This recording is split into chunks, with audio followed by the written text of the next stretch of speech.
Well over a dozen civilian ships have been attacked or threatened by Houthi armed forces, firing ballistic missiles, cruise missiles, anti-ship missiles, drones, and even helicopters out to capture them. The conflict brewing has implications that extend far beyond the regional boundaries, and risks a global economic ripple effect as a large percentage of shipping routes are threatened.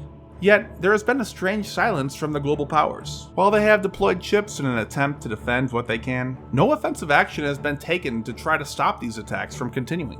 Why? The US did so back in the 80s during the tanker wars, and again struck Houthi radar sites in 2016 with Tomahawk cruise missiles. So, why not now? Now, it's unlikely that you own a ship at sea that's at risk of attack, but you are always at risk of attack while online. And there's a pretty easy way to protect yourself. Our sponsor, NordVPN. You already know what it is. They keep you safer while online with just a single click from wherever you are, at home, traveling, work, or in a public space. And they even keep you safe from malware with their threat protection. And it's also been rated the fastest VPN on planet Earth, so you can keep enjoying your favorite content. And right now, their Christmas sale is going on. So if you were waiting for the right time to buy, now is that perfect time to get NordVPN and save yourself some extra money. Every purchase of a 2-year plan will receive 4 bonus months on top of their already low price. And that includes all plans, standard, plus, and complete. Go over to nordvpn.com/covert to get that deal now. And the best part is, they have their 30-day money-back guarantee to make sure that you're happy with their service. And if you're not, you can simply get all your money back. So again, go get yourself protected with NordVPN. Now, we just don't know what all the weapons are that the Houthi have, but to an extent, nearly every weapon that Iran has, the Houthi potentially have as well.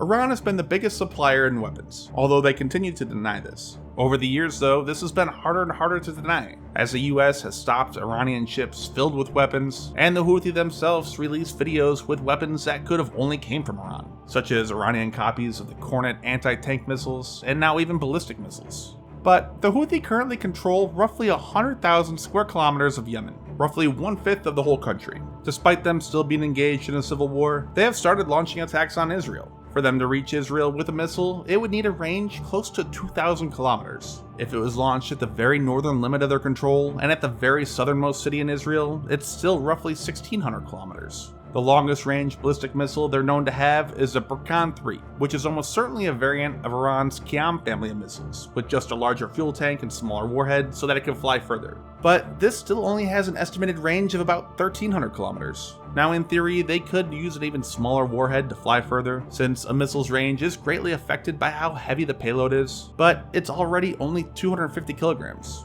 Most conventional ballistic missiles have around a 1,000 kilogram warhead, so 250 kilograms or even less would pretty much be pointless considering the high cost of the missile itself. But a parade held by the Houthi just 2 weeks before the Hamas-Israeli conflict began revealed what appears to be virtually identical to the Iranian Qatar, which has a large enough warhead, about 800 kilograms, and a range of roughly 2,000 kilometers, so enough to strike Israel as mentioned. But it's not just ballistic missiles. A version of Iran's Samar cruise missiles have also appeared and been used by the Houthi, which also have a 2,000 kilometer range. Unlike ballistic missiles, which fly a lot faster but are quickly detected, their course and target predictable, and able to be shot down with Israeli weapons like Arrow, cruise missiles fly a lot lower, hugging the terrain. And the west coast of Saudi Arabia, which is along the path to Israel, provides good terrain not only to hide, but also assist in navigation. And the Houthi have launched many long-range ballistic missiles, cruise missiles, and drones at Israel. However, due to that extremely long range that they must fly, all the way from Yemen, across the coast of Saudi Arabia and the Red Sea, some 2,000 kilometers, they have to run into a long gauntlet of US and Israeli ships that can shoot them down long before they reach Israel, as well as land-based air defenses and Israeli fighter jets that can shoot them down when they get there. Plus, that long range alone increases the odds of the weapon failing or just missing. Yet it's still impressive. Currently, even the US doesn't have any conventional weapons that could reach 2,000 kilometers on their own. But there is a place closer to Yemen that has become another major target of the Houthi recently, and that's civilian shipping in the Red Sea. Since the 19th of October, there's been over a dozen incidents of ships being fired at, hit, or even captured like the Galaxy Leader. And they've used a mix of weapons to do so, including anti-ship missiles, which they love to show off at the parades, and also reported anti-ship ballistic missiles, which reportedly missed not long ago. So the big question is, why are they doing this? Like most radical groups in the region, the Houthi stand against Israel. After all, their official motto calls for the death of Israel and Jewish people. The Houthi have claimed that they would only be attacking Israeli shipping that is passing through the Red Sea. However, many of the ships attacked haven't been Israeli, nor are they going to or coming from any Israeli port. But either way, these attacks are going to have some pretty wide-ranging consequences for global shipping. Due to these risks, instead of sailing the shorter way through the Suez Canal into the Indian Ocean, some shipping companies are deciding to sail the old route before Suez, which is all the way around Africa. Depending on the exact route and the speed, this can add 7 to 12 days, possibly even more to the trip.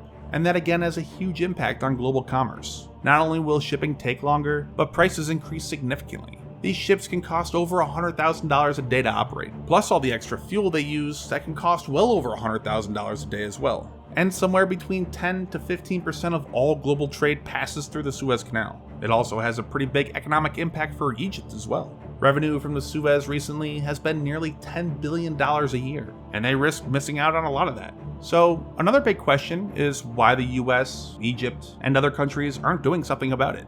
Well, as we know, there are warships in the region that have been shooting down Houthi drones, missiles, and responding to incidences of civilian vessels, including the USS Mason, Carney, a French frigate, as well as an Israeli corvette, but they are not taking any offensive actions to try to stop these attacks from continuing. Most people might have heard of the tanker wars in the 1980s, when, during the Iran-Iraq War, several neutral civilian tankers and ships were attacked, and the US launched Operation Earnest Will, Nimble Archer, and later Praying Mantis, where they escorted these ships and actually attacked Iranian oil platforms they claimed were being used to launch anti-ship missiles from, as well as strike at several Iranian naval ships. Then, again in 2016, there were a few incidences where the Houthi fired anti-ship missiles at US warships, and the US quickly responded by launching Tomahawk cruise missile strikes at Houthi radars used to guide those missiles. So, they've done it before, why not now? There's a few differences, such as the tanker wars that went on for over 3 years, with several dozen ships being attacked before the US finally took action. And even that was only after a US frigate was hit by 2 anti-ship missiles. So far, that's not been the case. The situation has only been ongoing for 2 months, and no US or other warships have been struck yet.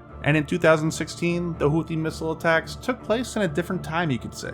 The Houthi had just recently taken over the capital and were still fighting some pretty major battles. Now, they've had nearly a decade to solidify their power and build up their military, and they're much more capable and able to cause significant more chaos in the region than before. Also in context is the entire Middle East situation right now. There's been dozens of attacks on US bases in Syria, Iraq, and elsewhere, and with the war in Gaza and heightened tensions with Iran, the US seems to be trying to limit escalations across the region. Whether or not that will work in the long run is the big question mark though.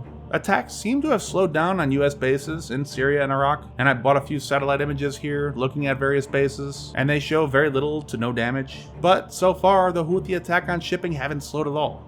If the US and others did decide to attack the Houthi, how would they do it? Houthi are not an easy target. Western Yemen, the region that they control, is extremely mountainous, giving them many places to hide missiles, and they go out of the way to hide their launch sites, as you can see in the videos they release. They regularly blur out all the surroundings so the locations cannot be easily identified. I searched for a long time and used as many resources as possible, and I found almost 50 sites that they've launched missiles from. But it's possible that they might never use those sites again. Virtually all their missiles are extremely mobile, so they could really launch from almost anywhere, including some that they've hidden buried underground. Now the US, you'd expect at least, has much greater resources and intelligence than I can access, but it'd still be unlikely to locate all, or even most of the sites to preemptively destroy those Houthi weapons. So the situation is complex, but if things continue as they have been, and further disruptions to global shipping occur, at some point the US and others will have to take action.